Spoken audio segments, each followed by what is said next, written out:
It is late. Wherever you are tonight, the room has gone quiet around you. In the particular way, rooms go quiet only after a certain hour, when the ordinary sounds of the day have finished happening and nothing has quite replaced them yet. Your body already knows what is coming. It is heavier than it was an hour ago, the muscles in your shoulders slightly looser. Your breathing slower than you are consciously choosing it to be.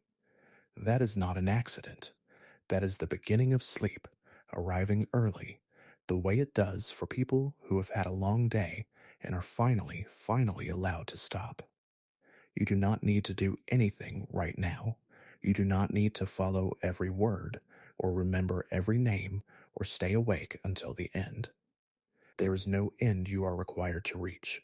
If your eyes close in the next 10 minutes and you do not open them again until morning, that is not a failure of this video. That is the entire purpose of it. Somewhere behind your eyes, if you let it happen, the room you are lying in and the room we are about to describe will start to blur together at the edges. And that blurring is not a distraction from sleep. It is the doorway into it. Tonight we are going somewhere that does not, technically, exist anymore for most of the people in the world above. A land that was hidden so completely that most of them never learn its name in their whole lives. A place a mother found, used, and then chose to forget. Tucked behind a threshold that almost no one ever finds, and at the center of everything that happened there, walking a road that took him further from everyone who loved him with every step he took. A boy who never aged a single day past childhood, carrying a plan so vast that finishing it required him to stop being, in any ordinary sense, a person. This is the Lower Den. If this is your first night here, you are welcome, and there is no homework required to enjoy it. If you have been here before, welcome back. Let your shoulders drop a little further than they already have. Wherever you are tonight, whatever kind of day brought you to this particular video at this particular hour, you are allowed to simply receive this rather than study it. Nothing here is a test. Nothing here needs to be remembered by mourning for the night to have been worth spending this way.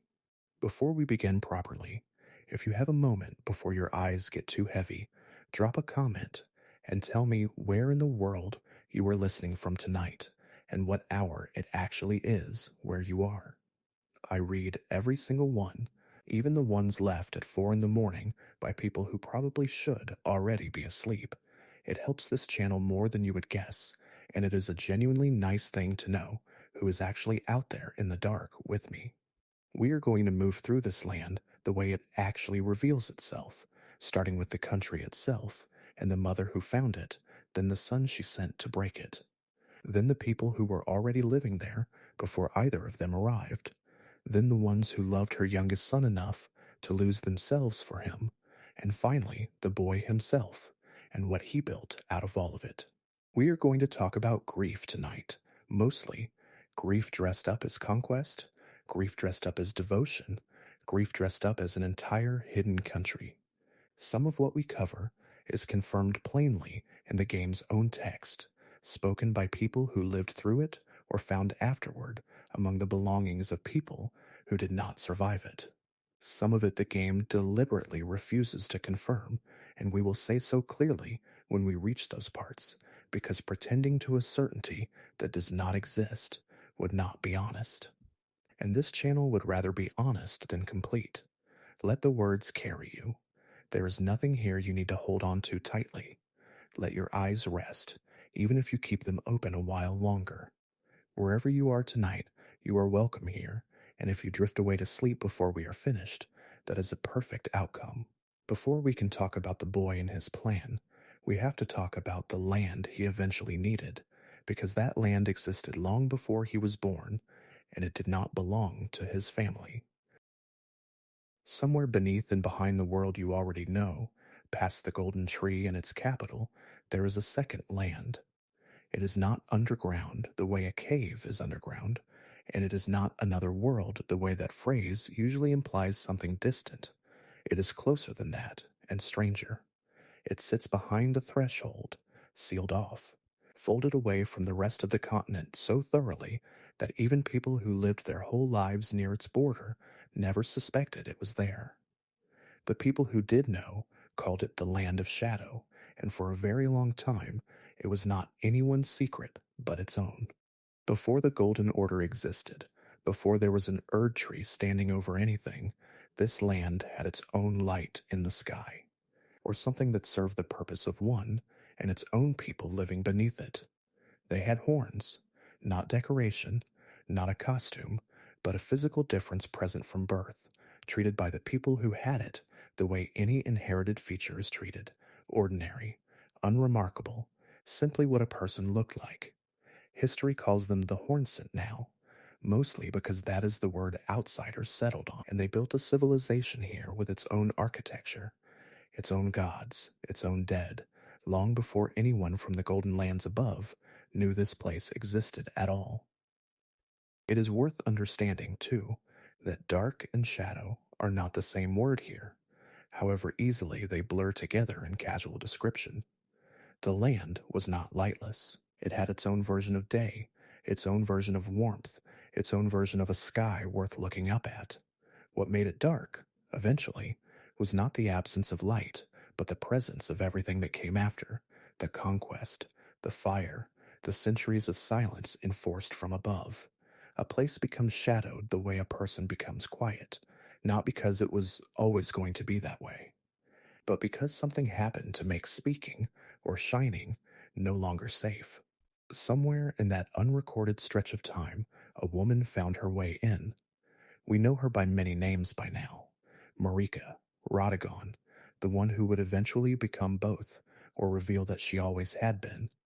She came to this land before she was anything close to a goddess, before there was an order called Golden, back when she may have been closer to an ordinary traveler than to what she became.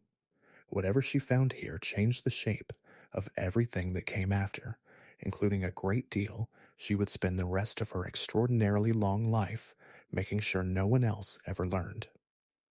The game never states outright what specifically she took from this land.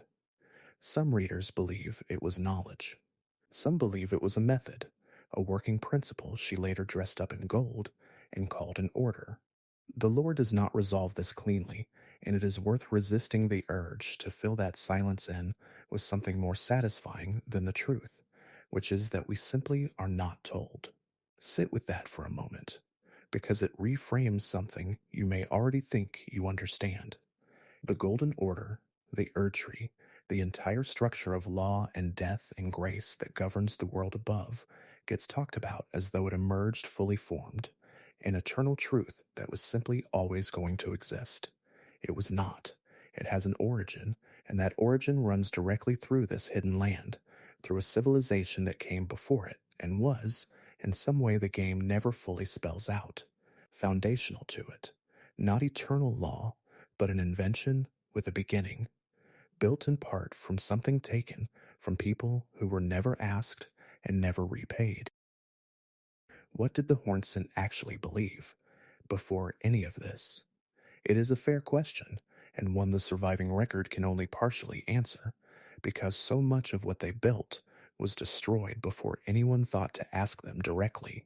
What survives suggests a people who read meaning into light the way the Golden Order would later read meaning into grace, watching the sky for signs, organizing festivals and mourning rites around its movements, building their sense of themselves as a people around a relationship with something luminous that had nothing to do with a tree that did not yet exist.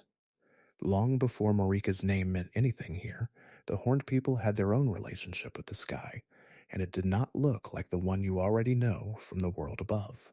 Fragments of an older light persist in what survives of their record, something this land answered to before anything golden existed, worshipped without any of the language of runes or grace that would later replace it. What the Golden Order eventually became in this reading is not simply a new religion arriving in an empty space. It is one light quietly stepping into the place another light used to occupy, without ever crediting what it replaced. Dragons lived here too, ancient even by the standard of dragons, and at least one of them is still alive today, high on a broken peak, feared by absolutely everyone who has ever tried to pass him, a creature so old and so dreadful that even the horned people who lived here for centuries built their settlements around the understanding that some places belonged to him and always would. Travelers who approached his territory did not do so casually. Entire roads through this land bend visibly around the base of his mountain, as if the architecture of the civilization itself was drawn with him already in mind, an unmovable fact of geography rather than a monster to be defeated. That dragon's name is Bayle, and we will return to him later, at length, because he belongs to this land in a way that has nothing to do with the Golden Order at all. He is a piece of what existed before, one of the last of his kind, and he does not care in the slightest what a wanderer from the world above believes about gods, or grace, or lineage. He was here first. That is the whole of his argument, and it does not need a second one. There is a particular cruelty worth noticing before we move on, and what this land came to be called by the people who eventually took it. Shadow is not simply a description of darkness, it is a description of relationship. The thing cast behind a brighter object, defined entirely by what stands in front of it and blocks its own light. A land with its own sun, its own history, its own gods, was renamed after the version of it visible only once something else had already been placed between it and the sky. That renaming did not happen by accident, and it did not happen kindly. It happened because the people doing the naming needed a word for what remained after they had taken what they wanted, and shadow was the word that fit. It is worth imagining, for a moment, what this land looked like before it had that name at all, before anyone from above had reason to think of it as secondary to anything. Cities built along a shoreline lit by a sky the Golden Order would later erase from every record it controlled. Families raising children whose horns were simply a feature, unremarkable, the way eye color is unremarkable, never once needing to justify their own shape to a god who had not yet arrived to judge it. A civilization confident enough in its own permanence that it never occurred to anyone building those cities that the whole of it might someday be reduced to a single word describing what it looked like in someone else's absence. That confidence was not naive. Every civilization believes, reasonably, that it will continue. The Hornsent had no way of knowing that a traveler would arrive one day, take something essential from their land, and leave behind a debt that would eventually be collected by an entire army carrying serpent fire. History rarely announces itself in advance. It simply happens, and then, much later, someone tries to explain what remains. Sit with that for a moment, because it is the quietest kind of violence this story contains, quieter even than Messmer's flame. A name that erases an entire civilization's own understanding of itself, replacing it with a description of what it looks like only in relation to what conquered it. The Hornsent did not call their home the Land of Shadow. They had another name for it, one the Golden Order's records do not bother to preserve. What we are left with is the invader's word, worn so smooth by repetition that it now sounds like the only name this place could ever have had. What remains of their architecture, even now, argues against any easy assumption that this was a simple or a primitive place. Towers rise in shapes the Golden Capital never quite attempted, built around a relationship with stone and light that suggests centuries of accumulated skill rather than a civilization still finding its feet.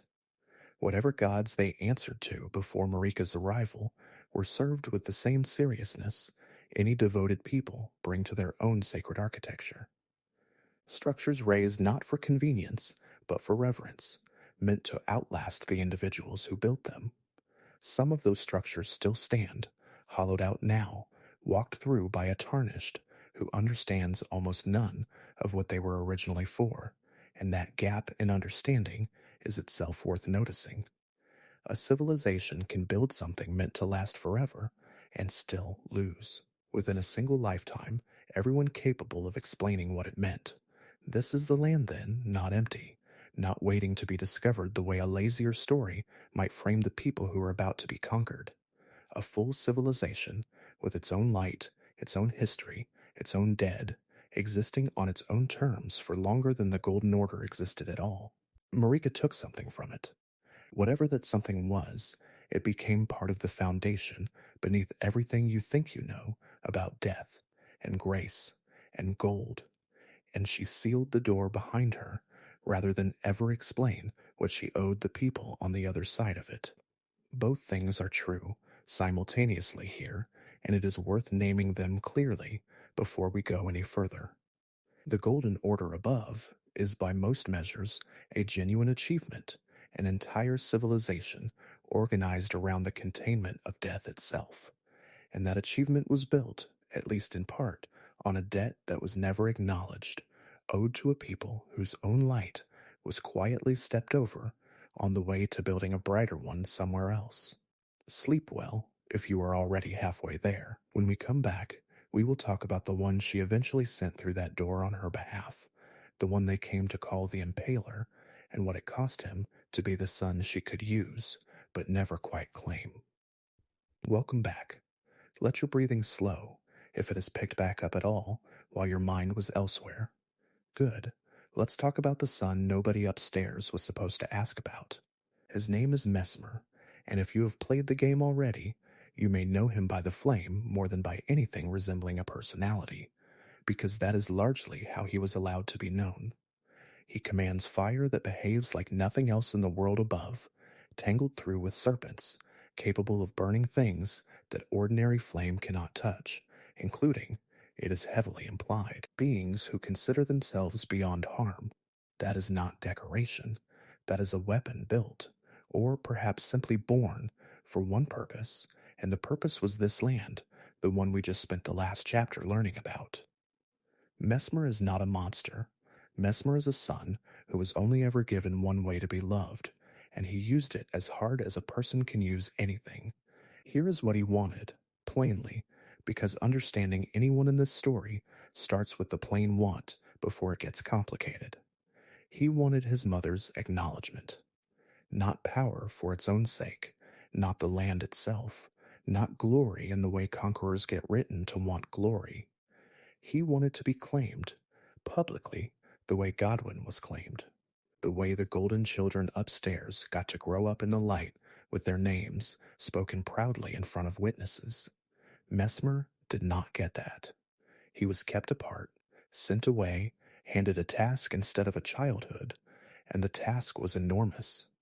Return to the hidden land his mother had once found and never fully explained, and bring it under control by whatever method worked.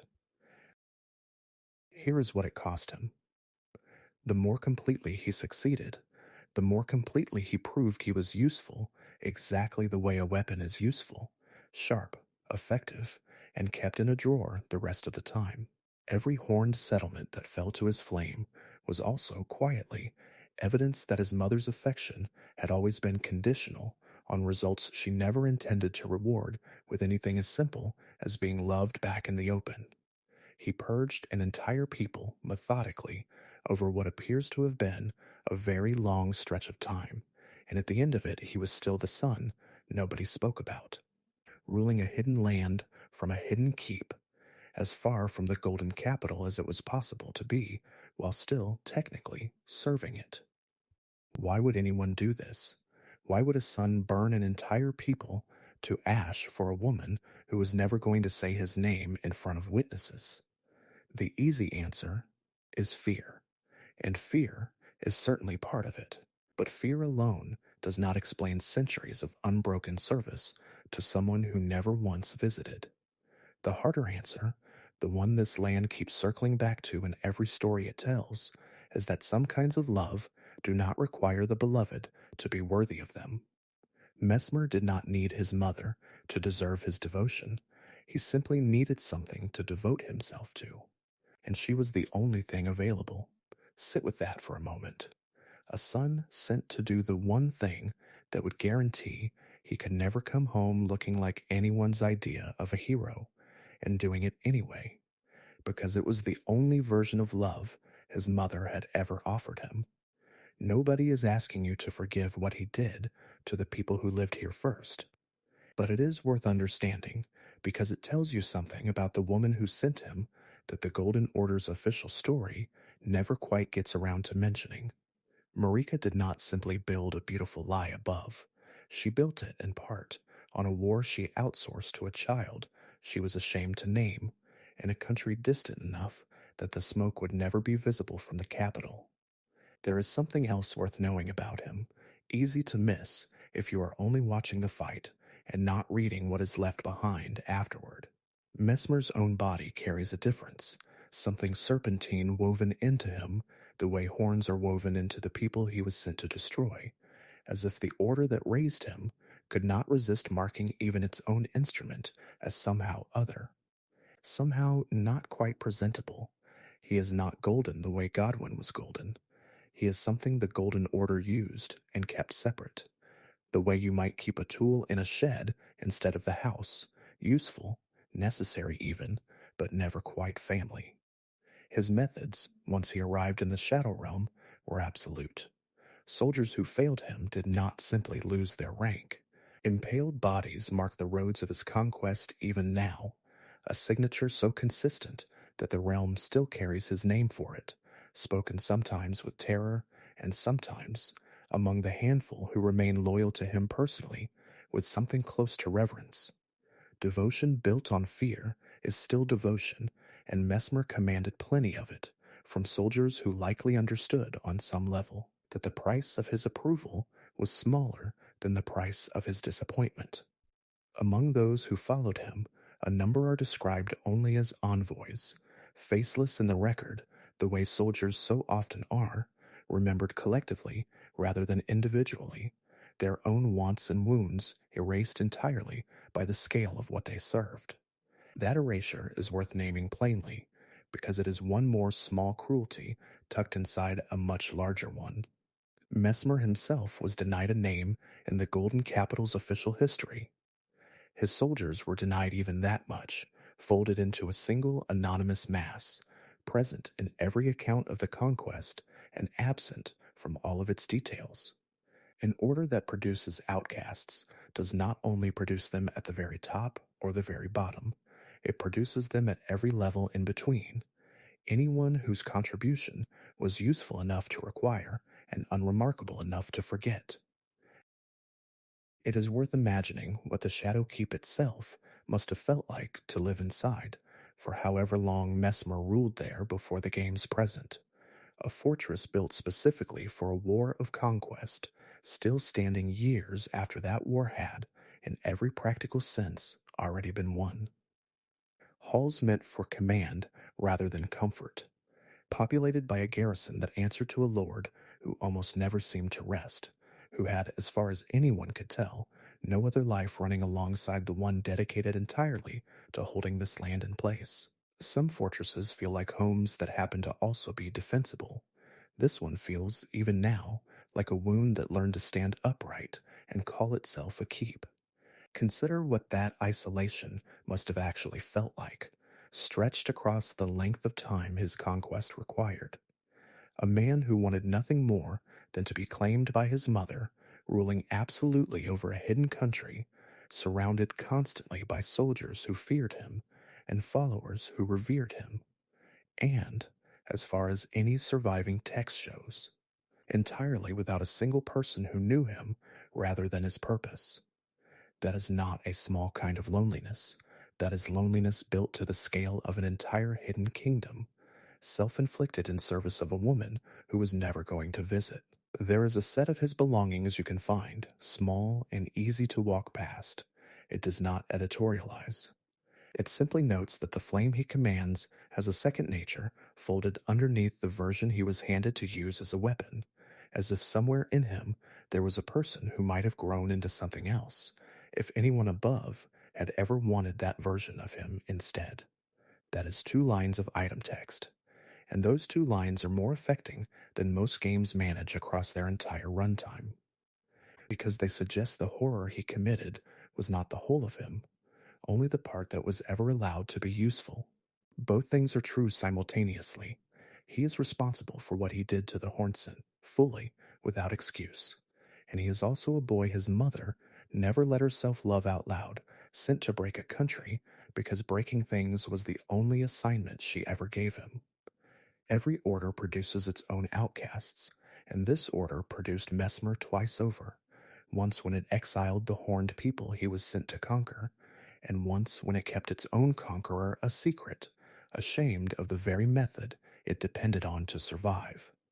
It is worth noting, too, how carefully the Golden Capital's own official record avoids his name entirely. Histories that catalog Godwin's grace, Radahn's festivals, even Melinia's tragic burden pass over Messmer almost entirely, as though a son this useful was also simultaneously a son too inconvenient to acknowledge in writing. Silence, in a record kept this meticulously otherwise, is not an accident. It is a choice, repeated consistently enough to look like policy. The Golden Order did not forget Messmer.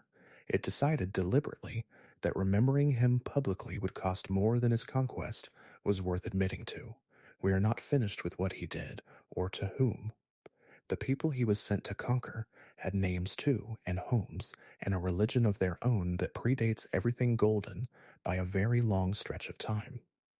Rest now, if your eyes are heavy. When we come back, we will meet what was left of them, and what a few of their own became after watching all of it happen.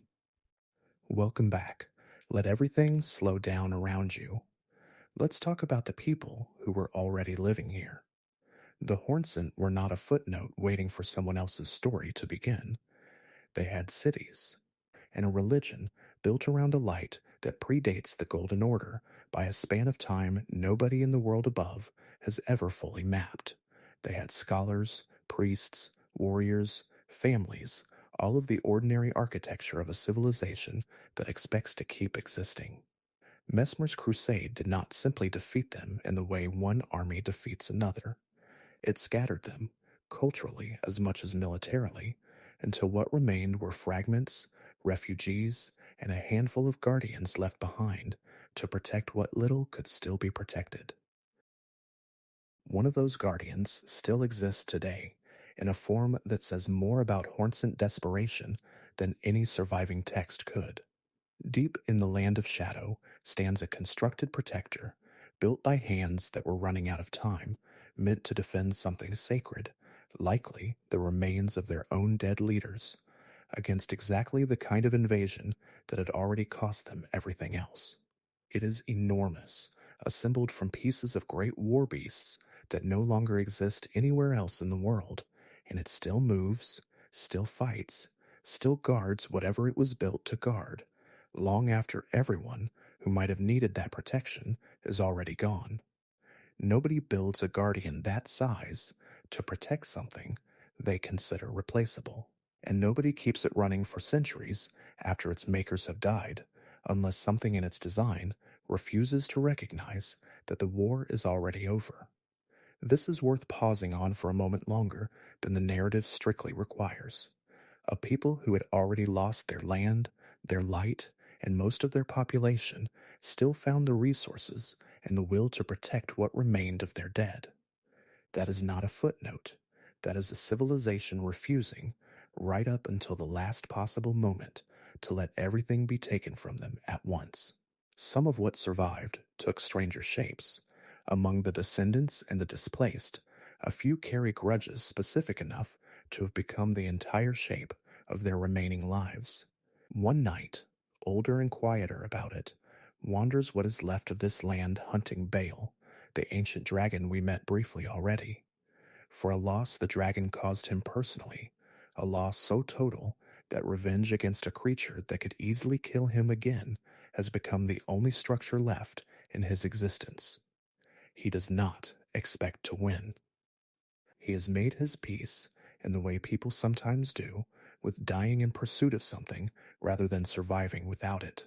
A younger apprentice follows a similar road for similar reasons, having lost people to the same dragon, still young enough that this hunt may be the only life he has ever really known.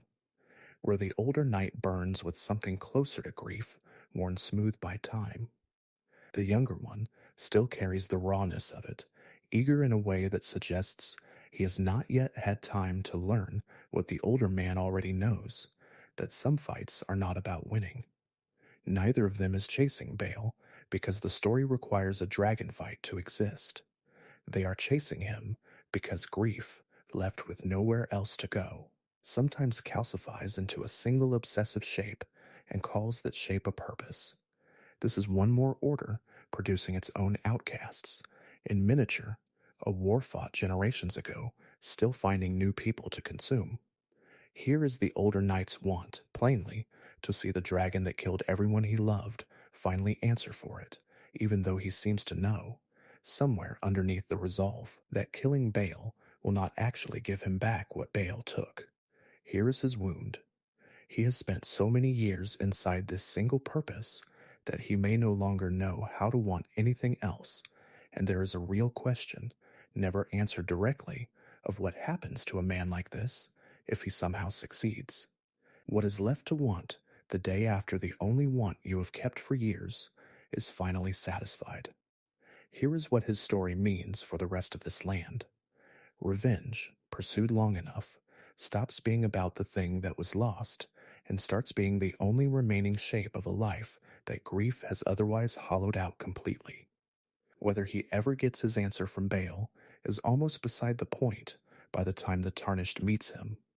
The pursuit itself has already become the only home his grief has left to live in, and taking that away from him, even by finally granting him the revenge he claims to want, might cost him more than it gives back.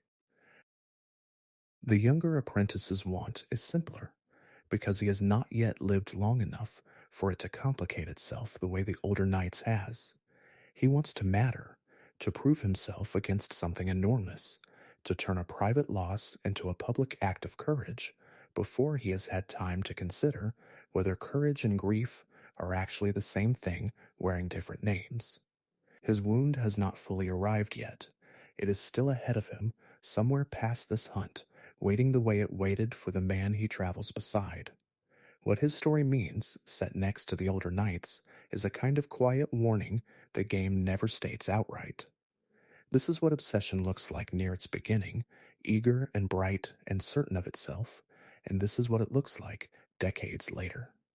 Worn down to something closer to ritual than to hope. There is a version of this story where succeeding would cost them everything they have left. If the older knight finally kills Bayle, what does he do the next morning? He has spent so long organizing his existence around this single purpose that finishing it might not feel like victory at all. It might simply feel like the sudden, total absence of the only thing that gave his remaining years a shape. Grief given a target is at least grief with somewhere to go. Grief with no target left is simply grief, unaimed, and that may be harder to carry than the hunt ever was. What happens to a person after an entire life has been organized around a single act of vengeance is a question this land asks more than once tonight, and it never answers it comfortably. Perhaps that is the honest answer. There is no comfortable version of what comes after. The hunt continues, generation to generation, if it must, because continuing is the only response grief this large has ever found available to the people carrying it. There is also a beast in this land, an enormous construct assembled from the remains of creatures no living Hornsent could name with any certainty, still standing guard over sacred ground long after the civilization that built it stopped being able to protect anything else. It does not distinguish between a tarnished passing through out of simple curiosity and an actual threat to whatever it was built to defend. It simply attacks anyone who approaches, faithfully, the way a promise keeps itself even after everyone who made it has died. That fidelity is its own kind of tragedy, a guardian with nothing left worth guarding except the idea of guarding something, continuing its duty into a silence that will never again contain the people it was built to protect. There is also a saint among the ruins, a woman associated with rot rather than gold, venerated by what remains of a broken order that could no longer sustain a golden faith after everything it lost. she was not always what she is now. Before whatever transformation claimed her, she appears to have been simply devout, a woman of faith living inside a civilization whose own gods had already been driven out or forgotten, and rather than let that absence stay empty, she filled it with something the surviving records only describe in fragments, a rot that does not destroy so much as it replaces, slow and patient, and strangely gentle about the way it takes over. Her transformation ties back into a pattern this whole land keeps repeating, faith surviving the collapse of whatever it originally worshipped by finding something new and stranger to attach itself to. Her presence here is a quiet argument all its own. When the light people worshipped is taken from them, and the land that supported that worship is burned and impaled and stripped of its own history, something else grows in the space that is left. Not always something worse, sometimes just something that fits the wound better than the old faith ever could again. What would this land look like if none of it had happened? It is a strange question to ask about a place this thoroughly shaped by conquest, and it is worth asking anyway, if only briefly. Cities still lit by their own light, dragons regarded as neighbors rather than obstacles, a people who never had to learn the specific vocabulary of loss that Messmer's flame taught them. That version of the Land of Shadow does not exist anywhere in the game, not even as a memory anyone living can fully access. It exists only as the shape implied by everything that replaced it, the way a scar implies the wound that came before it, even once the wound itself is long since closed. Taken together, the Dragon Hunters and the Guardian Construct and the Transformed Saint tell one continuous story rather than three separate ones. A civilization does not simply end when its cities burn. It continues, scattered and unrecognizable, in whatever shapes its survivors can still manage to hold. Sometimes that shape is vengeance. Sometimes it is duty performed long after duty stopped making sense. Sometimes it is a new and stranger faith grown up through the cracks of an old one. None of these are the civilization that used to stand here. All of them are what that civilization became, which is its own kind of survival, even when it does not look like the word usually implies. The gods are real in this world, and none of them cared, in any way that mattered, about the specific horned families who lost everything to a war they never started. The greater will did not intervene. Whatever presided over this land before Messmer's flame reached it did not stop the flame either. This is not a story where a higher power notices suffering on this scale and does something about it. It simply continues, the way it always continues, indifferent at a scale so large that individual grief barely registers as a rounding error. Both things are true simultaneously. The Hornsent lost their world, and some of them are still, in the game's present day, trying to protect a version of it that barely exists anymore. That is not a wasted effort, even if it cannot undo what happened. It is what dignity looks like when the war has already been lost. Sleep well if the weight of that has settled into your shoulders the way it should. When we come back, we will meet three presences woven through what remains of this land. One of sleep, one of grief turned monstrous, and one who does not care about any of it, because he was here before the story even started. Welcome back. Settle in.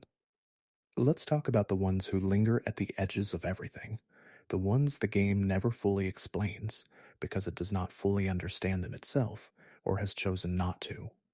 There's a figure associated with this land called Saint, Trina, and it is worth being honest with you immediately about how uncertain her nature actually is. She is connected to sleep, to a mercy that looks very much like erasure, a thorn or a blade capable of putting a struck target into a slumber so deep it resembles dying without quite being it.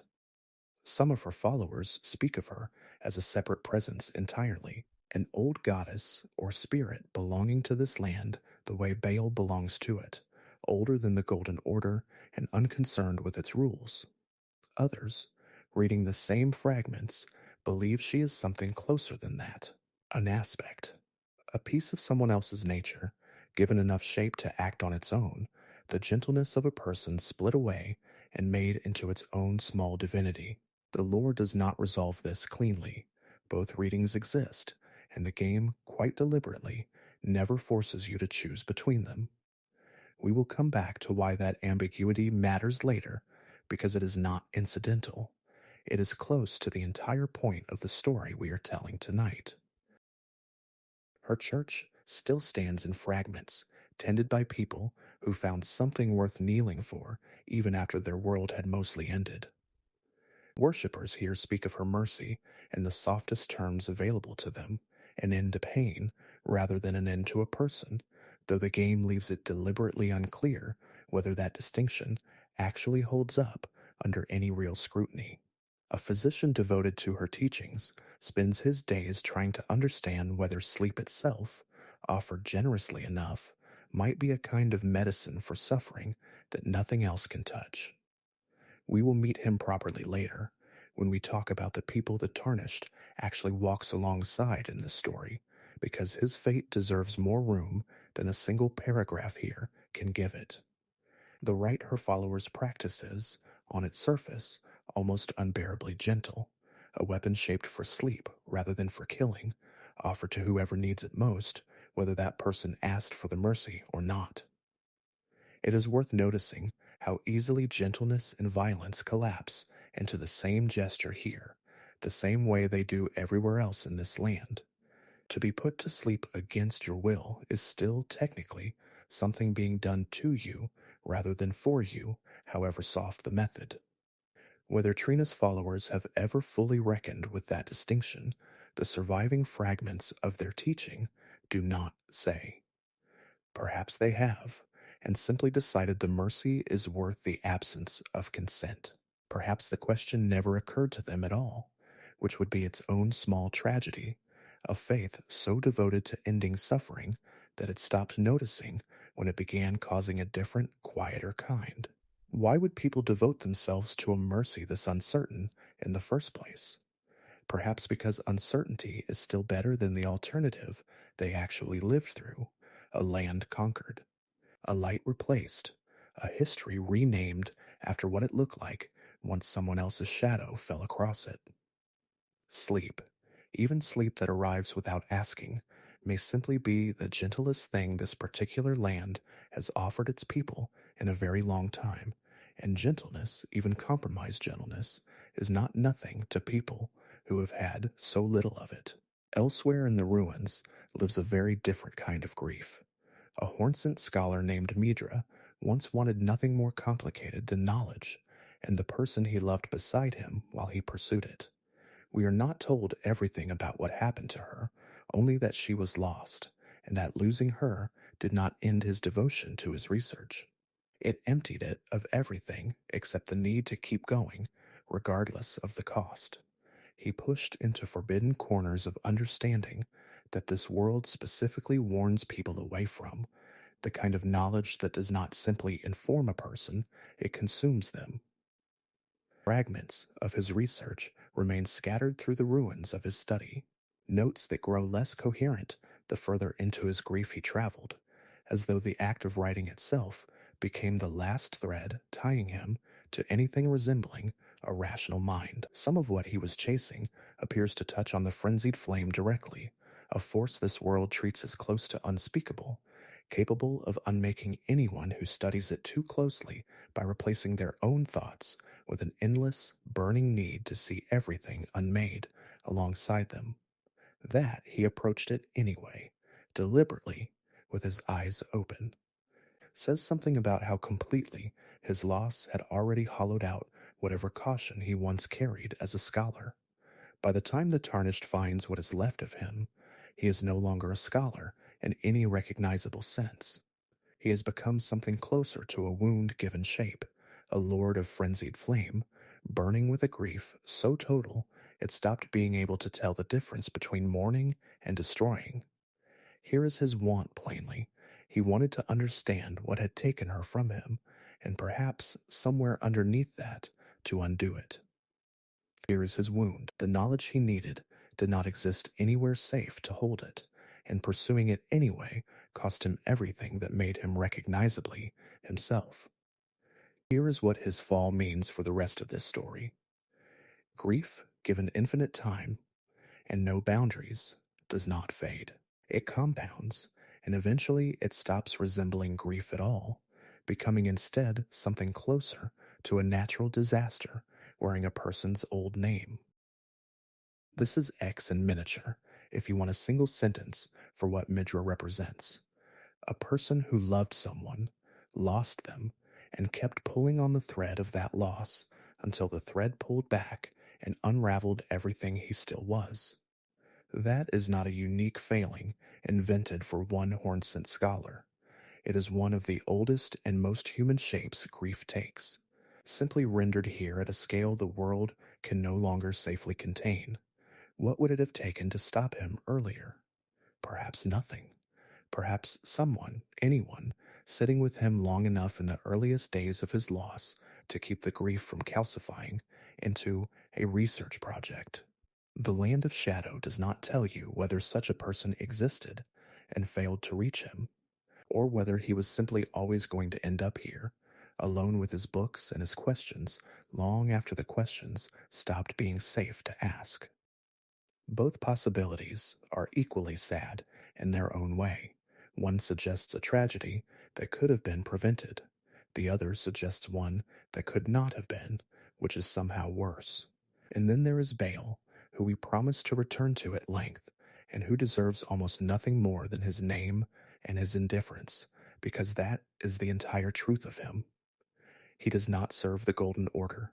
He does not serve the Hornsent, even though he lived among their ruins long before the Tarnished arrived, and long before Messmer's flame ever touched this land. He does not care about Messmer's conquest, or Miquella's plan, or St. Trina's mercy, or Midra's grief. He is simply old and dreadful, and still here, the way certain truths about the world remain true long after everyone who built a religion around them has died. Entire generations of Hornsent lived and died within sight of his mountain without ever fully understanding what he was, only that he predated them and would outlast them and required nothing from them except distance. How do you even begin to measure a creature whose life spans more time than an entire civilization managed to exist? It is genuinely difficult, sitting comfortably wherever you are tonight, to hold the true scale of that in your mind for more than a moment before it slips away again, the way truly enormous numbers always do. Bayle was already ancient when the Hornsent built their first city. He was already ancient when Marika first arrived. He will very likely still be exactly what he is, long after the Tarnished has been forgotten, too. Scale like that does not invite comparison. It simply sits there, patiently, the way old things do, refusing to be measured against anything except itself. Set him beside St. Trina and Midra for a moment, because the contrast is instructive. Trina offers a mercy that may or may not be genuine consent. Midra became a catastrophe out of a love that could not accept its own ending. Bayle offers neither mercy nor catastrophe, only continuation. Indifferent to whether the civilization living in his shadow worships him, fears him, or forgets he exists entirely. Of the three, he is, in a strange way, the most honest presence in this entire land, because he has never once pretended to be anything other than exactly what he is. What does it mean that the oldest living thing in this land cares about none of the tragedies we have just described? Perhaps nothing, perhaps everything. The gods are real in this world, in every sense that matters, and the oldest of them does not think about any specific person at all, not out of cruelty, simply because that was never what he was for. Rest now, if you are close to sleep already. When we come back, we will meet the two people who loved Miquella most directly, and what that love ended up costing each of them in very different currencies. Welcome back. Let your breathing slow. Let's talk about the ones who loved him. Her name is Rellana, called the Twin Moon Knight, and she came from a house with its own long, proud lineage. Tied to moonlight and to a kind of sorcery that runs in specific bloodlines rather than being taught freely to anyone who wants it. Her home, a place called Rolled, carried the kind of inherited weight that comes with centuries of tradition behind it, the sort of name a person is supposed to be honored to inherit. She gave that house up. Not lost it, gave it up, walked away from a home and a name and an inheritance because she found something in Miquella that felt worth more to her than everything she had been born into. Here is what she wanted: to matter completely, to a cause larger than the lineage she was raised inside of, to belong somewhere she had chosen rather than somewhere she had simply been placed. Here is what it cost her. Some readers connect her, by name and by symbol, to Radon himself, wondering if the two of them were kin, perhaps even twins, standing eventually on opposite sides of a conflict that no confirmed text fully explains. That connection is not settled fact. It is one of the readings the game allows without confirming, and we should be honest about that, rather than presenting it as something we know for certain. What is clearer is that whatever she left behind for Miquella's cause, she does not appear to have looked back afterward. She is found deep in the Shadow Realm, entirely his, having traded an entire inherited identity for a devotion that, as far as any surviving text shows, he never asked her to prove in quite that way.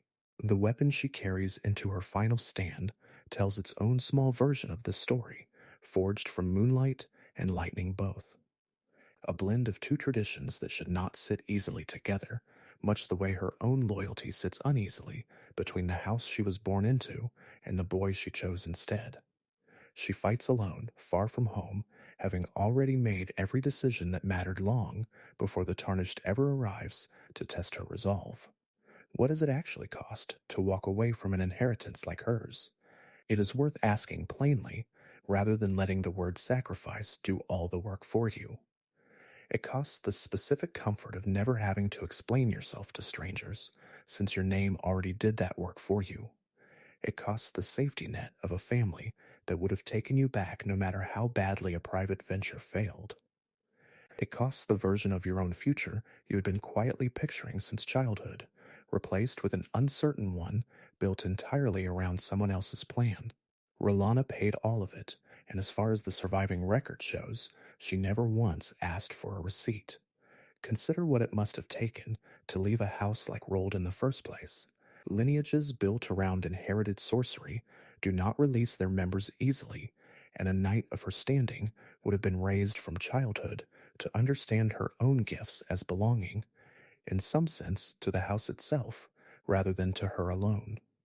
To walk away from that is not simply changing loyalties, it is unmaking a version of yourself that was constructed, deliberately, over an entire childhood, and replacing it with a devotion that offers no equivalent lineage, no house, no name that will be remembered the way Rolled's name would have been remembered. She traded a guaranteed legacy for an uncertain one, and by the time the Tarnished meets her, she does not appear to regret it, or if she does. She has folded that regret so completely into her resolve that the two have become indistinguishable. There is a short passage tied to her belongings that says almost nothing directly and somehow says everything anyway, describing the twin moons her old house once used as its heraldry, noting simply that she no longer has any claim to raise that banner. No lament attached to it. No explanation of what it felt like to lose the right to a symbol her family had carried for generations. Just the plain fact of the loss, stated once and left there. That is 2 lines of item text, effectively, and those 2 lines carry more weight than an entire chapter of stated grief could have managed, because the absence of complaint is precisely what makes the loss legible. She does not need to tell you it hurt. The bare fact that she no longer gets to claim it is enough. This is the quiet devastation of her story, not a dramatic betrayal, not a battlefield speech, just a woman who found something she wanted to belong to more than she wanted her own name, and who gave up everything without appearing to need to be convinced twice.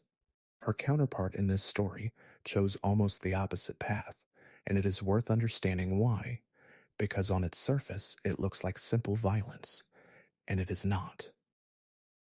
Her name is Leda, and if you played the base game at all, you may remember her as a minor knight, easy to overlook, one face among many, following what looked like an ordinary faith. What the Shadow Realm reveals is that she came to believe something quietly devastating about that faith. She came to believe that the devotion surrounding Miquella was not devotion in the way the people offering it understood it. She came to believe it was closer to a kind of possession, charm mistaken for love by people who had no way of knowing the difference, because the charm itself erases the ability to notice. The followers she came to doubt carry a mark, a small crossed symbol, worn openly by anyone who has given themselves fully to Miquella's cause. They gather in modest numbers, unarmed as often as armed, speaking of him the way devoted people speak of something too large to fully explain to an outsider, in half sentences and radiant private certainty. To meet them briefly, in passing, is to meet people who appear, by any ordinary measure, content. That is exactly what troubled Leda most. Not cruelty, not visible suffering, but a contentment so complete and so uniform across every single one of them that it stopped looking, to her at least, like something that could have arrived naturally. So she started killing them, one at a time, methodically, the followers marked as his, the ones who wore his symbol and believed themselves freely, joyfully loyal, not out of hatred for them, out of a belief that this was the only mercy left available, that ending a person's devotion by ending the person was kinder than leaving them enslaved to an affection they could never recognize as unfree. She died for this belief, alone, having killed people who almost certainly did not want to be saved from the things she was trying to save them from. Here is her want, plainly, to free people she believed were trapped, even at the cost of her own reputation, her own safety, and eventually her own life. Here is her wound.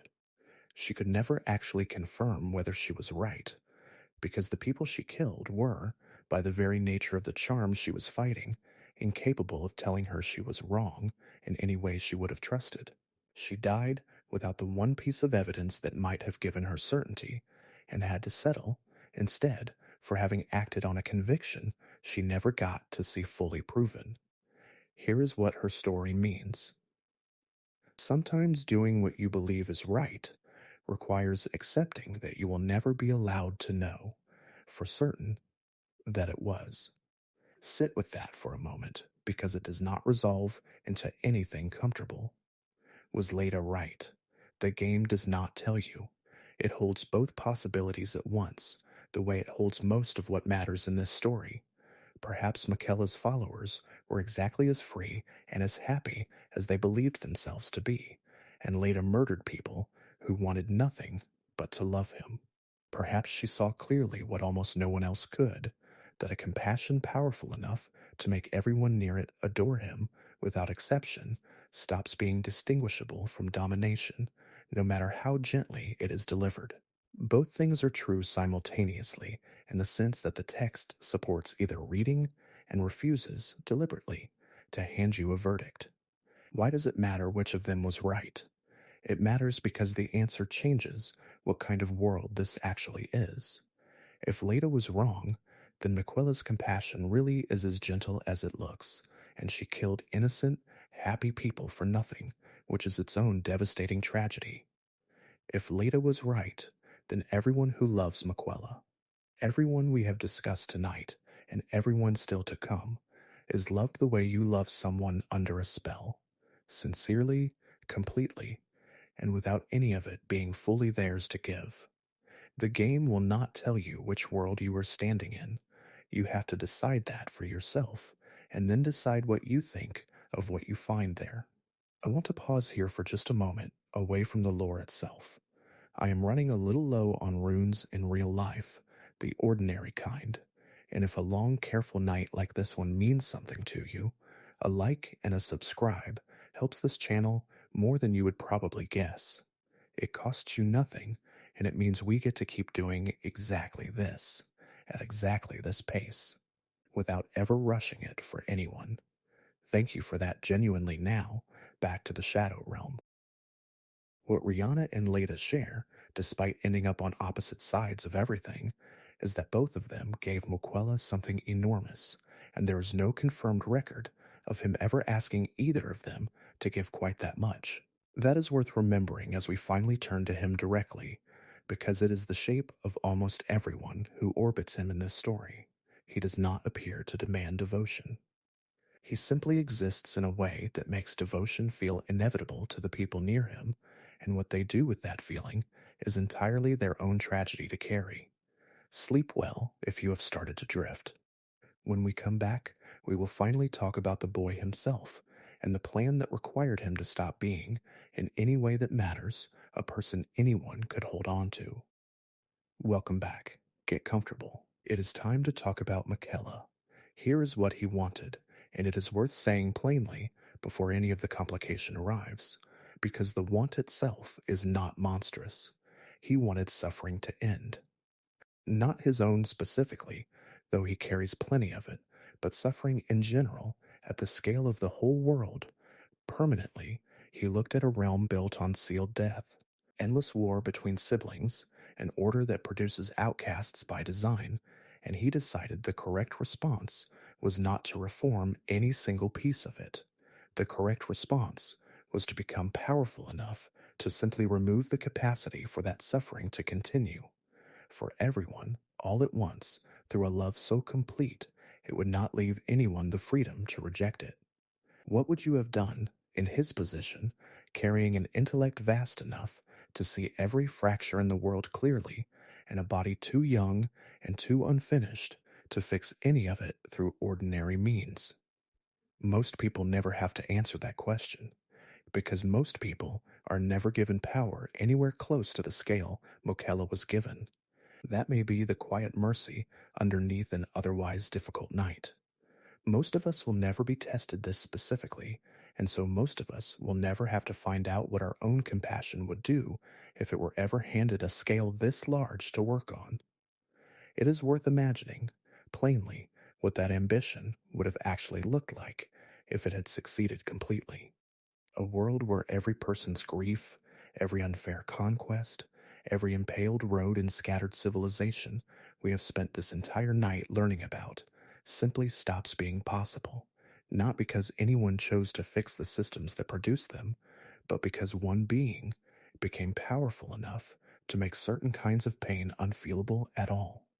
That is either the kindest thing anyone in this entire history ever attempted, or it is the single largest act of erasure this world has ever seen, depending entirely on whether you believe suffering is something a person has the right to keep, even when someone with enough power sincerely believes removing it would be a mercy. Here is what pursuing that wanting cost him, and this is where the story stops being simple. To become a god capable of enforcing that kind of universal compassion, on his own terms, without waiting for the greater will's usual slow and violent process of granting a rune of death, he had to shed almost everything that made him recognizable as a person to the people who loved him. He never aged. That is not metaphor, it is simply true of his body, and the game treats it as a curse rather than a blessing, an affliction that left him powerful in mind and in whatever unnatural charm surrounds him, but weak and unfinished in the body itself, a growth that stalled somewhere in childhood and never resumed. Imagine carrying an intellect and an ambition vast enough to plan the salvation of an entire world inside a body that never developed past the point where most people are still being told to go to bed early. That mismatch alone would be difficult enough to live inside. Miquella lived inside it for what appears to have been a very long span of years, watching siblings age and struggle and die around him, while his own body simply refused to participate in the same passage of time. A needle, kept unalloyed and unused across most of the game, exists as a possible remedy for exactly this affliction, and the choice of whether to give it to him or withhold it becomes, quietly, one of the base game's own philosophical forks. His twin sister Melania carries an outer god of rot inside her, has since birth, serving as what the game itself calls his blade, protecting a brother who eventually walked an entire ocean of shadow away from her without, as far as any confirmed source shows, telling her exactly why or asking her to follow. It is worth sitting with what that relationship must have actually felt like from her side of it. Twins, in most of the stories this world produces, are treated as a single idea split into two bodies, inseparable by definition. Melinia's entire identity, as far as the surviving text describes her, is built around being his blade, his protector. The outward violence answering for a brother who could not defend himself. That is not a small role. It is close to the whole of who she was allowed to become. And at the exact moment his plan required him to finish becoming something else entirely, he left, taking with him the ocean of shadow and all the power scattered through it. Without a confirmed word of explanation, reaching the sister who had spent her entire life being the half of the two of them built for exactly this kind of sacrifice. Whether he believed she would understand without being told, or simply could not bear to ask permission from the one person whose refusal might have actually mattered to him, the game does not say. By the time the Tarnished encounters her again in this later chapter of the story, whatever she has become is shaped, at least in part, by that absence, a warrior still devoted to a purpose that no longer has its original center standing beside her. Devotion does not always require the presence of the thing it is devoted to. Sometimes it simply keeps functioning on momentum, the way a habit outlives the reason it was formed. Both things are true simultaneously.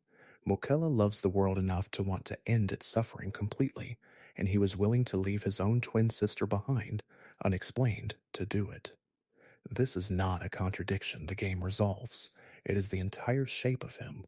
His charm is worth naming plainly too, because it recurs constantly across this entire story, without ever being fully explained. Nearly everyone who spends real time near him describes something closer to enchantment than affection, a compulsion to serve him that arrives without the person's consent and does not announce itself as unnatural from the inside. Melania calls herself devoted rather than compelled. Moog, obsessed with him in a much darker register, seems unable to tell the difference between his own desire and something planted there. Whether this charm is a deliberate tool Miquella wields, or simply an involuntary side effect of whatever he is becoming, the game does not say. The lore does not resolve this either, and it is one more place where the honest answer is that we are not meant to know for certain. Remember the phrase from earlier about names given by the powerful to describe what is left over once they have taken what they wanted. Shadow was that land's name, chosen by the people who took its light. Devoted is the word Miquella's followers use for themselves. It may be exactly that same kind of name, chosen by the people who benefit from the taking, rather than by the people whose choice was quietly removed from the transaction entirely. There is a structure growing across this entire land, a second tree, smaller than the Erdtree above, but unmistakably its relative, and it grows specifically in response to Miquella's presence, feeding on the fragments of power he leaves scattered behind him as he travels. Pieces of it can be gathered and used to strengthen a Tarnished's own resolve, which is either a generous gift or a strange kind of borrowing, depending on how charitably you choose to read it. This is X in miniature, if you want the whole shape of Miquella's plan compressed into a single image. A second Erdtree, quieter than the first, growing in the shadow of the one his own mother built, feeding an entire realm's worth of strength into a single boy's unfinished ascension, whether or not the land itself was ever asked if it wanted to be spent that way. To gather what he needed, he traveled the shadow realm in pieces, soul separated from body for long stretches, moving through this hidden land, collecting fragments of power scattered across it, distancing himself deliberately from the blood and the lineage that tied him to Radagon and to the Erdtree above. He needed to become something that did not belong to the Golden Order's usual machinery of gods, something built entirely on his own terms, answerable to no one, not even the mother whose blood technically ran through him. Pieces of his own hair are found scattered through the realm as he travels, shed like a snake shedding skin, a small and strange detail that nonetheless suggests a genuine physical unmaking taking place alongside the metaphysical one. Every other god this world has produced arrived through the same sanctioned process, a rune of death granted, a place carved out within the Golden Order's existing machinery, a position that answers ultimately to the same greater will that governs everyone else's death and grace. Miquella wanted none of that. Becoming a god through the usual channel would have meant becoming one more piece of the very system he believed was failing everyone underneath it. One more outcast, producing structure, wearing a slightly different crown. What he wanted instead was authorship, a godhood that did not answer to the greater will's slow and indifferent bureaucracy, built instead entirely on his own terms, from his own gathered power, obligated to no one else's approval. This is not a small ambition. It is close to the largest one this story ever describes, a boy attempting to become the first genuinely self-made god this world has ever produced, and doing it in near total secrecy, because the moment anyone above learned what he intended, the entire Golden Order would have had every reason to stop him. At some point in this process, his own half-brother Moog captured him, cocooned him, and flesh deep beneath Mogwin Palace, intending to use him as a consort in his own private ambition to become a Lord of Blood. It would be easy to tell this as a simple story of a monster and his victim, and it is worth resisting that shape, because what the Shadow Realm reveals is stranger and colder than that. Miquella appears to have turned his own captivity to his advantage, using the time trapped in that cocoon to continue his transformation in secret, protected from interference precisely because everyone assumed he was a prisoner rather than a participant. Moog's obsession gave Miquella exactly the kind of unwatched time his plan required. Whether Miquella allowed this deliberately or simply refused to waste an opportunity once it existed, the lore does not resolve cleanly. What is certain is that he emerged from that cocoon closer to finishing his ascension than he had been before he entered it. Moog deserves his own brief accounting here too, because it would be easy to flatten him into simply another obstacle standing between the Tarnished and Miquella. He wanted the same broad thing Miquella wanted, in his own twisted register, to become something greater than what an omen is normally permitted to become. Cursed as he was from birth into a life the Golden Order had already decided was lesser before he ever did anything to deserve that judgment. His wound is that the only method he could imagine for claiming that greatness ran directly through possessing someone else, using Miquella's body as fuel for his own ascension rather than earning one of his own. His obsession is genuine, not performed, and it is also, in its own way, a mirror of exactly the thing the rest of this story keeps returning to.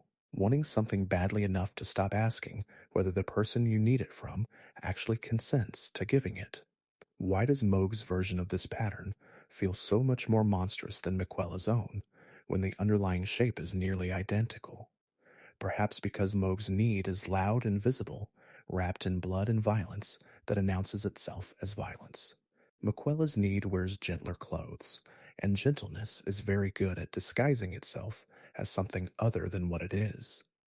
Both brothers wanted to use someone else's body to become more than they were born as.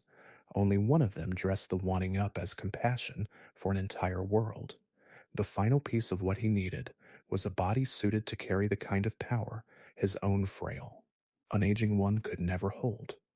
He found it in Radon, a demigod who had already died years earlier, fighting Melania at the Battle of Aeonia, his remains left in Caelid long enough for an entire festival of decay to grow up around the site of his death.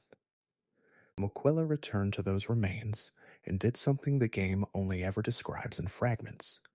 joining what was left of Radon's body and soul back together, repurposed now as a vessel and a companion for the god Miquella intended to become. Whatever Radon's own will has left in that resurrection, whatever remains of the man who once was, is a question the game asks and refuses to answer plainly. Some readers believe the will inside that body is still, somewhere, Radon's own, bent to a new purpose, but not erased. Others believe there is nothing of him left at all, only a shape wearing his memory, the way a glove wears the shape of a hand that is no longer inside it. Both readings exist, and neither one is confirmed. What does it mean to be brought back for a purpose you never agreed to serve? It is a question worth sitting with, regardless of whether anything of Radon's own will actually persists inside the body Miquella reassembled. Even setting aside the uncertainty over his consciousness, the shape of the act itself is unmistakable. A dead man's remains, already claimed by grief, and by the land that grew around them, taken up again and repurposed. Because someone else's plan required exactly this specific kind of strength, and had no other source willing or able to provide it. Whatever Radon's death against Melania meant to him at the time, it was not supposed to be followed by this. A demigod's death in this world is usually an ending with weight attached to it, grief owed, a rune scattered for others to claim, a story allowed to close. Radon's remains sitting in Caelid for years, gathering the strange bloom that would eventually be called a festival, were a kind of unintentional monument, the land itself insisting on remembering him even after the story had apparently moved on. For Miquella to return to that specific site and take what was left, repurposing it, rather than letting it rest, is one more instance of the same pattern this whole night keeps circling back to. Nothing near Miquella, in the end, gets left to simply be what it already was. Everything becomes material for what he is building instead. Sit with that for a moment. A boy who wanted, with what appears to be genuine and total sincerity, to end the suffering of an entire world, was willing to leave his sister behind unexplained, let his brother believe a captivity that was actually an opportunity, and reassemble a dead man's body and soul into a tool for his own ascension. All in service of a compassion so complete it would not require anyone's consent to receive it. This is love and conquest wearing exactly the same clothes, indistinguishable from the inside of the story, and the game never once steps outside itself to tell you which one you are actually looking at. The gods are real in this world. And here, finally, is the sharpest version of that truth this whole night has offered. Miquella may care, in some genuine sense, about every single person his compassion is meant to reach, and he does not appear to have asked a single one of them, not his sister, not his brother, not Rellana, not Leda, not the followers Leda killed trying to save, whether they wanted to be loved in exactly the total, inescapable way he intended to love them. Care at that scale, offered without consent, stops behaving like care at all, no matter how sincerely it was meant. Rest now, if you have not already drifted somewhere warmer than this. When we come back, we will walk alongside the Tarnished through the smaller stories tucked into the edges of all this, because they carry more weight, in the end, than almost anything Miquella himself does directly. Welcome back. Let everything slow down around you. It is time to talk about the walk itself, not the destination. The Tarnished arrives in the Shadow Realm mostly ignorant of everything we have just spent the last several chapters explaining. All of it has to be pieced together, slowly, from fragments, item descriptions, half-finished conversations with people who are themselves only partially informed, letters left behind by people who did not survive to explain their own endings. That piecing together is, in a real sense, the actual shape of the game's storytelling, and it deserves more credit than a simple plot summary usually gives it. Theolier, the physician devoted to Saint. Trina's church spends the Tarnished's entire visit here trying to understand whether faith without confirmed power can still matter. He tends to an affliction that resembles the frenzied flame's madness, believing that Trina's mercy, her particular gift of erasing gods through sleep, might offer a cure nothing else can. He works alone, mostly in a small chapel that has clearly seen better centuries, carrying on a mission that most of the world above would consider hopeless, or worse, heretical, depending on choices the Tarnished makes along the way. His story ends in a kind of quiet transcendence, or in a quiet death, and neither outcome is framed as a mistake. He simply devoted himself completely to a question the world may never definitively answer, and the game respects that devotion enough to let it matter, regardless of which answer he receives. A knight named Ansbach walks a very different road, having left St. Trina's church behind entirely, skeptical of faith he once held. Useful to the Tarnished precisely because he refuses to believe in anything he cannot verify directly. He speaks of his old faith the way a person speaks about a relationship they left but have not quite stopped grieving, honest about why he walked away without pretending the walking away cost him nothing. He is not wrong to be skeptical. Given everything Miquella's plan required of the people who trusted him completely, skepticism starts to look less like cynicism and more like the only reasonable response available. Elsewhere, a young knight named Freyja searches for her missing father, a smaller story tucked almost entirely into the margins, easy to walk past entirely if the Tarnished is not paying attention. She speaks of him rarely, and only when asked directly, the way people often do when a grief has not fully finished happening yet, and speaking about it risks making it real too soon. It resolves, when it resolves at all, without fanfare, one more grief among all the others this land is quietly full of. It is worth pausing on this kind of story for a moment longer than the main narrative requires, because these are the threads the game trusts you to notice on your own, without ever insisting that you do. What would you have said to either of them if you had the chance to sit with them a while longer than the story actually allows? Perhaps you would have told Theolier that faith without proof is still worth keeping, because the keeping of it is its own kind of quiet courage. Perhaps you would have told Ansbach that his skepticism, however hard won, does not have to curdle into certainty that nothing is worth believing at all.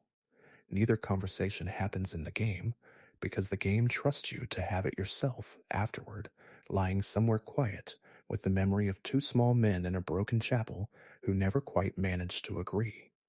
Ansbach and Theolia never quite agree with each other, and the game never asks them to. One left the church, one still tends it, and both of them are, in their own ways, correct about something the other has not fully reckoned with. Ansbach is right that faith unverified by anything except its own conviction can be dangerous, can be exactly the kind of soil Miquella's charm grows best in. Theolier is right that dismissing every unverified belief on principle leaves no room for the kind of quiet, patient hope that sometimes turns out to matter more than proof ever could.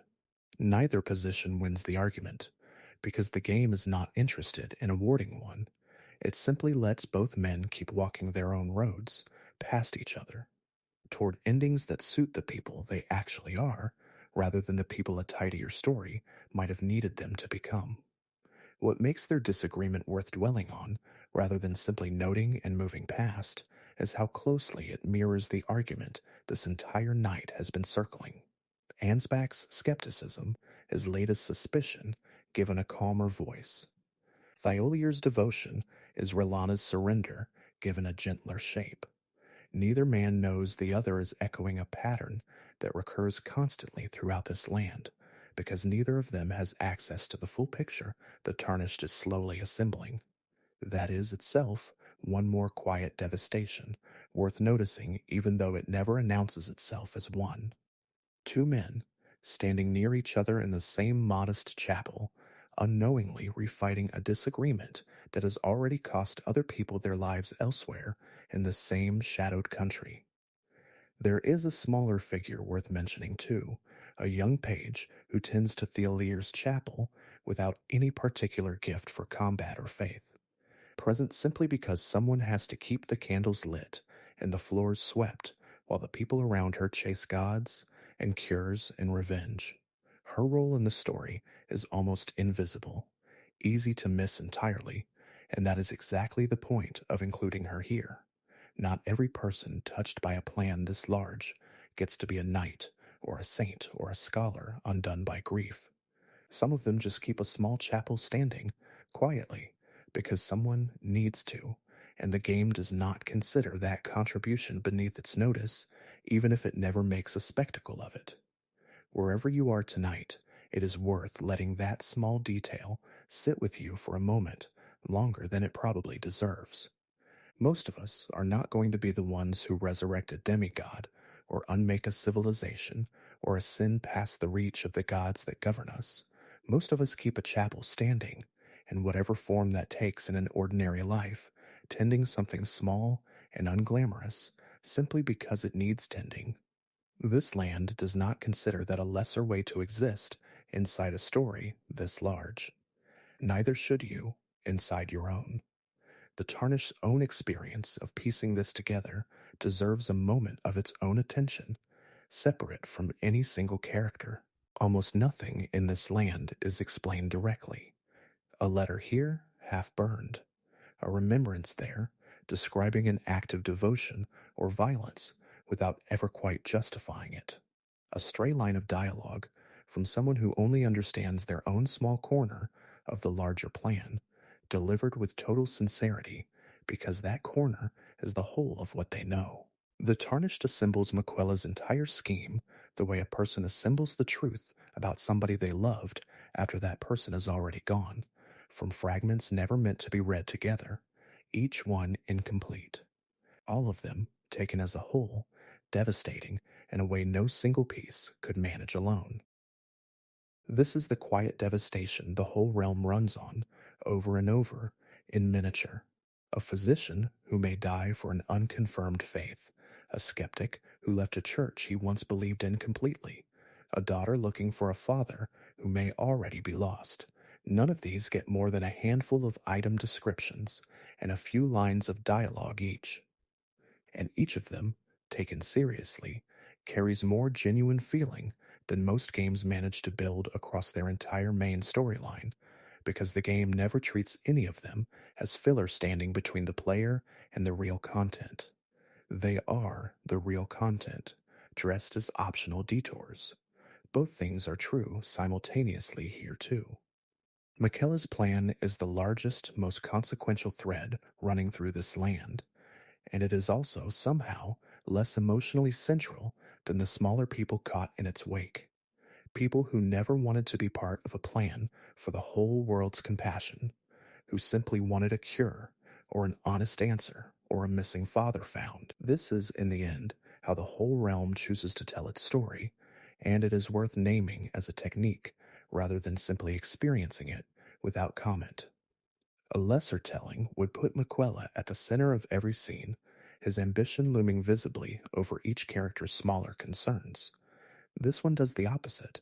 It scatters him into the margins, a name mentioned in passing, a symbol worn quietly by strangers, a rumor half confirmed by someone who only knew one piece of it, and trusts the Tarnished to notice that all these small human griefs are actually shadows cast by one enormous plan happening mostly out of view.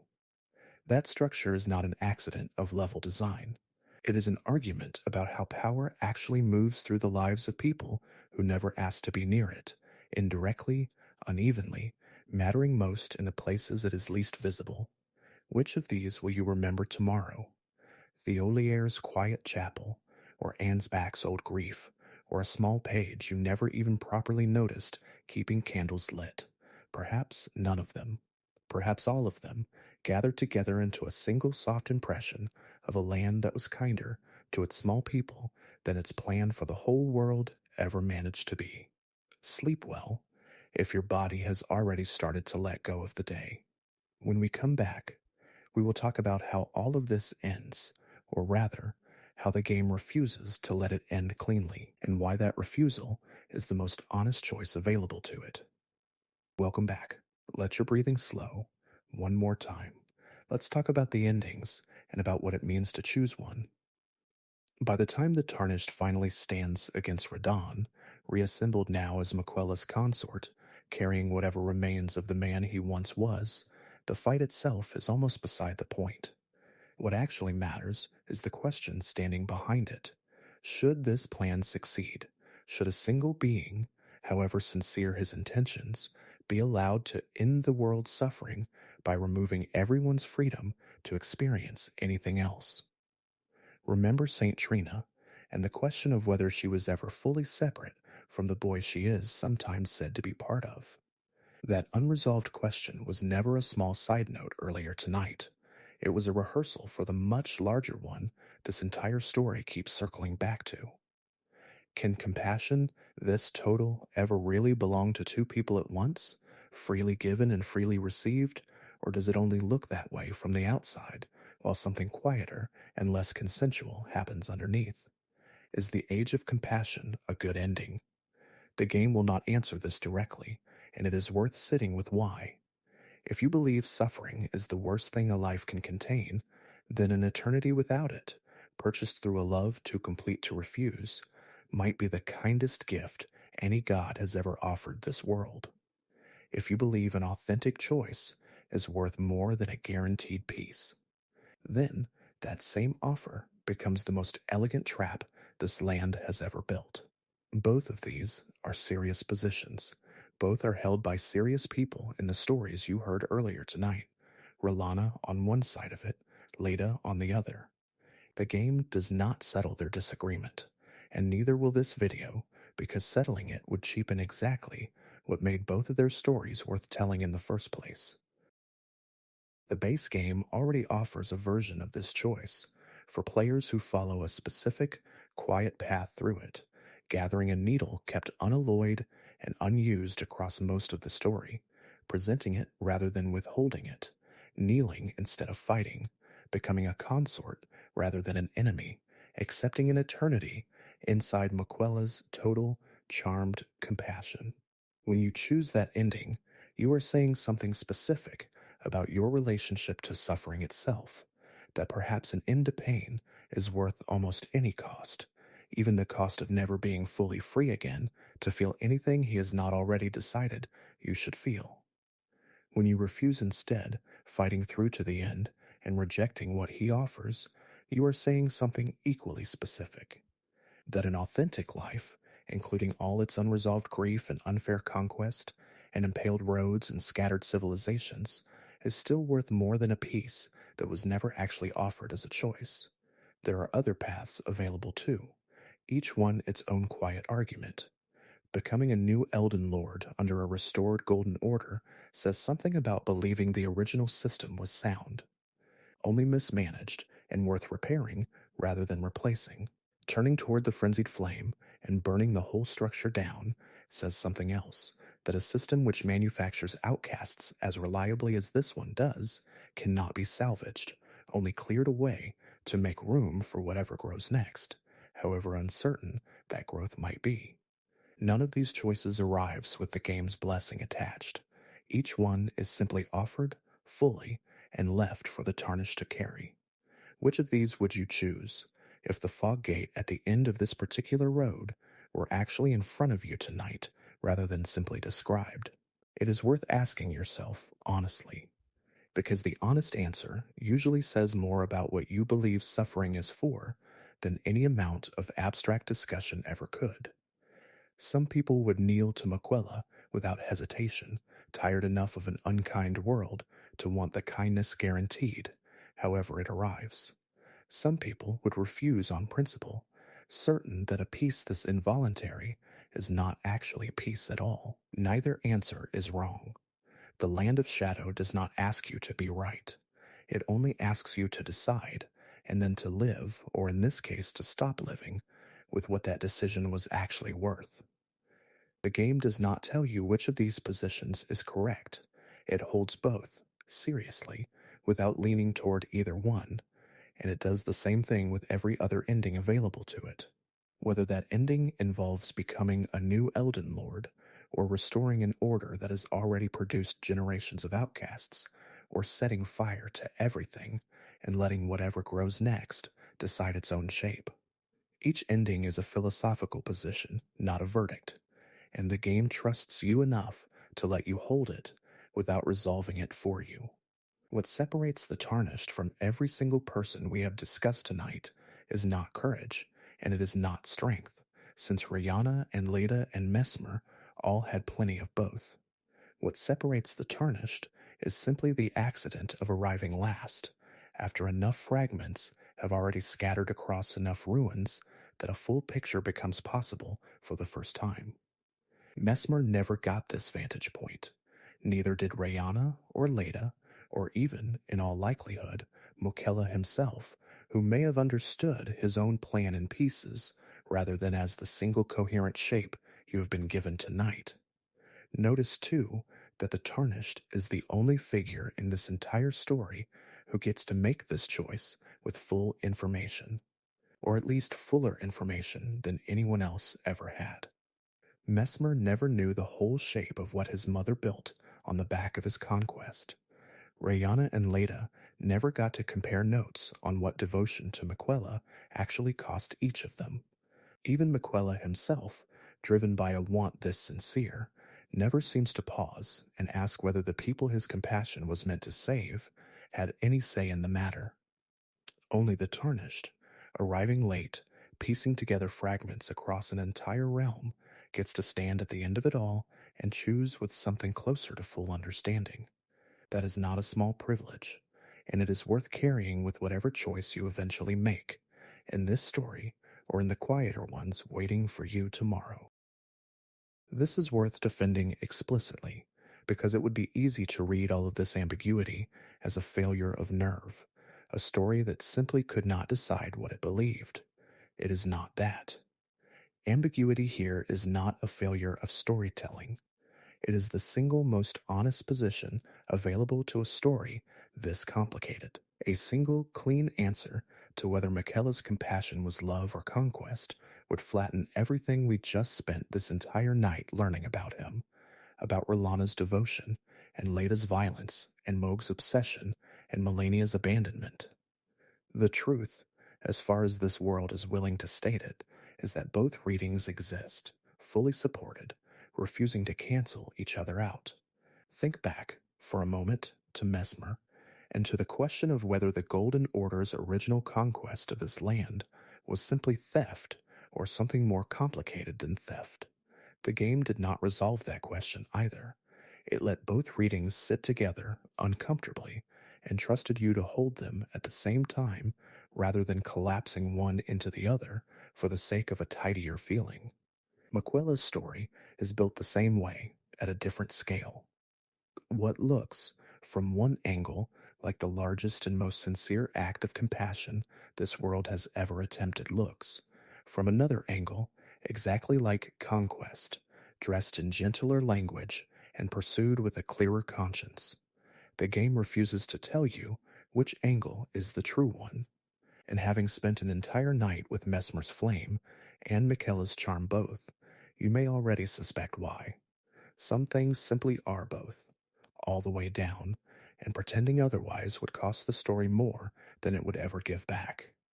The gods are real here, and none of them, not the Greater Will, not Saint Trina, not Miquella himself, care about any specific person the way that person might hope to be cared for. That is not cruelty exactly.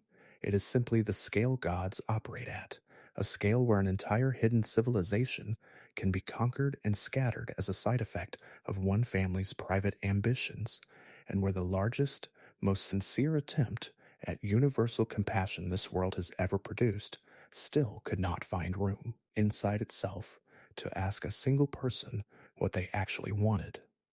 Look back across everything this land showed us, and the same shape keeps repeating at every scale. Every order produces its own outcasts, the Hornsent scattered by a conquest fought in their absence from history.